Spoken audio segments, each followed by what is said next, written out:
Hi friends, welcome to மண்வாசம் channel. இன்றைக்கி பார்த்தீங்கன்னா மாம்பழத்தை வச்சு ஒரு சூப்பரான ஸ்வீட் ரெசிபி தாங்க பார்க்க போகிறோம். நல்லா பழுத்த மாம்பழமாக எடுத்துக்கோங்க.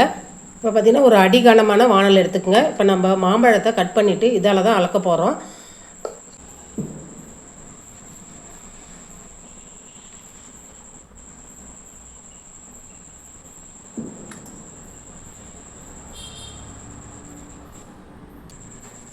ஒரு ஸ்பூன் வச்சு பழுத்த மாம்பழத்தை அழகாக எடுத்துக்கலாங்க.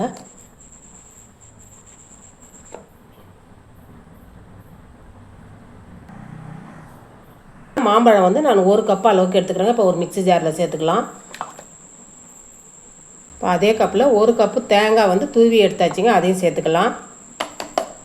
அதே கப்பில் 3/4 கப்பு சர்க்கரை எடுத்துக்கிறேங்க. இனிப்பு வந்து இது கரெக்டாக இருக்கும். நீங்கள் உங்களுக்கு அதிகமாக கூடுதலாக வேணுன்னா ஒரு கப்பு அளவுக்கு நீங்கள் சேர்த்துக்கலாங்க. எந்த கப்பில் எடுத்தோமோ அதே கப்பில் ஒரு கப்பு பால் பவுடர் எடுத்துக்கலாங்க.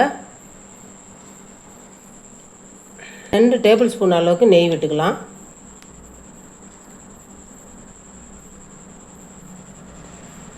அவ்வளோதாங்க. இதை அப்படியே ஒரு சும்மா அந்த மாம்பழத்து கூட இது எல்லாம் மிக்ஸ் ஆகிற அளவுக்கு ஒரு ஓட்டு ஓட்டிக்கினா போதும்.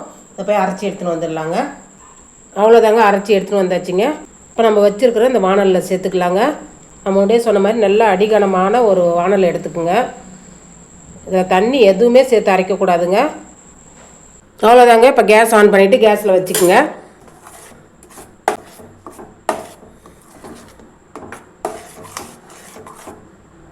இதேமாரி அடுப்பை வந்து பார்த்திங்கன்னா மீடியம் ஃப்ளேமில் வச்சுட்டு கிளறி விட்டுக்கினே இருக்கணும்.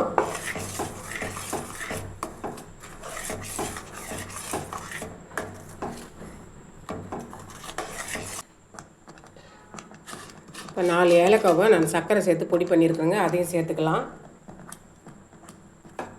அதையும் சேர்த்துட்டு கலந்து விட்டுக்கலாங்க.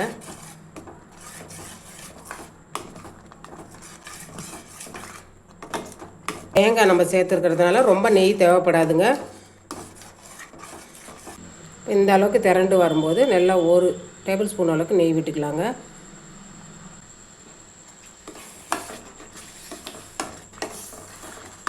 இந்த மாம்பழ ஸ்வீட் செய்கிறதுக்கு பார்த்திங்கன்னா பொறுமை தாங்க தேவை.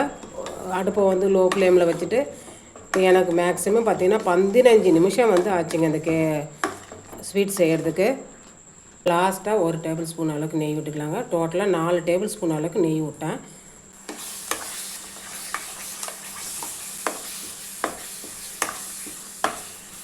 அவ்வளோதாங்க, கிளறி எடுத்தாச்சு. இப்போ வானல்லேருந்து ஒட்டாத அளவுக்கு வருது பாருங்கள். அது இல்லாமல் நம்ம கிண்டுறோம் இல்லைங்களா, அந்த கரண்டி இப்படி வச்சோன்னா அப்படியே நிற்கணும். அதான் பதங்க.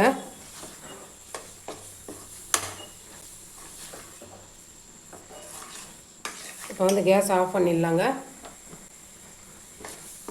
இந்த சூடல்லே அப்படியே கொஞ்சம் கொஞ்சமாக கிளறி விடுங்க. இப்போ பார்த்திங்கன்னா பிளேட்டில் நெய் தடவி வச்சுருக்கோங்க.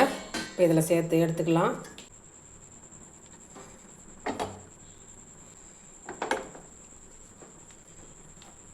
நீங்கள் டின்னு வச்சுருந்தீங்கன்னா அதில் போட்டுட்டு அழகாக தட்டி விட்டுட்டு ஒரே சமமாக ஆக்கிட்டு 6-8 பேர் கேக் மாதிரி வெட்டிக்கலாங்க.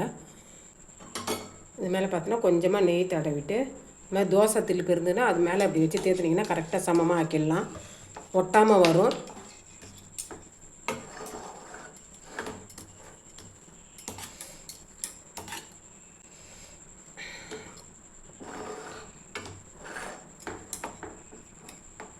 கொஞ்சம் சூடாக இருக்கும் போதே நம்ம கட் பண்ணி விட்டுடலாங்க.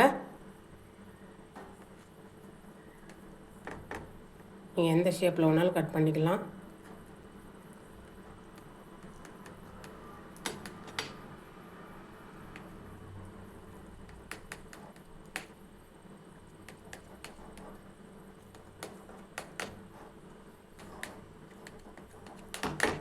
அவ்வளோதாங்க. ஒரு கொஞ்சமாக மேலே வந்து பிஸ்தா வச்சுக்கலாம். நீங்கள் வேணுன்ற முந்திரி வச்சுக்கலாம், திராட்சை வச்சுக்கலாம். அவ்வளோதாங்க. இப்போ எல்லாத்தையும் வச்சாச்சு. இப்போ நல்லா ஆறட்டுங்க. ஆறினதுக்கப்புறம் நம்ம எடுத்துக்கலாம். அவ்வளோதாங்க, நல்லா கேக்கு ஆறிடுதுங்க. சூப்பராக நல்லா சாஃப்டான ஒரு கேக்குங்க. இதை வந்து பார்த்திங்கன்னா பஞ்சாபிலலாம் பார்த்திங்கன்னா பர்ஃபின்னு சொல்லுவாங்க. மேங்கோ பர்ஃபி நல்லா சூப்பராக இருக்குங்க. சாப்பிட்றதுக்கு நல்லா டேஸ்ட் நல்லாயிருக்கும். இந்த ரெசிபியை செஞ்சு பார்த்துட்டு எப்படி இருந்ததுன்னு சொல்லிவிட்டு கமெண்ட் பாக்ஸில் சொல்லுங்கள். இந்த ரெசிபி பிடிச்சிருந்ததுன்னா மண்வாசம் சேனலில் லைக் பண்ணுங்கள், ஷேர் பண்ணுங்கள், கமெண்ட் பண்ணுங்கள், சப்ஸ்கிரைப் பண்ணுங்கள். பக்கத்தில் இருக்க பெல் ஐக்கானை கிளிக் பண்ணுங்கள். தேங்க்யூ.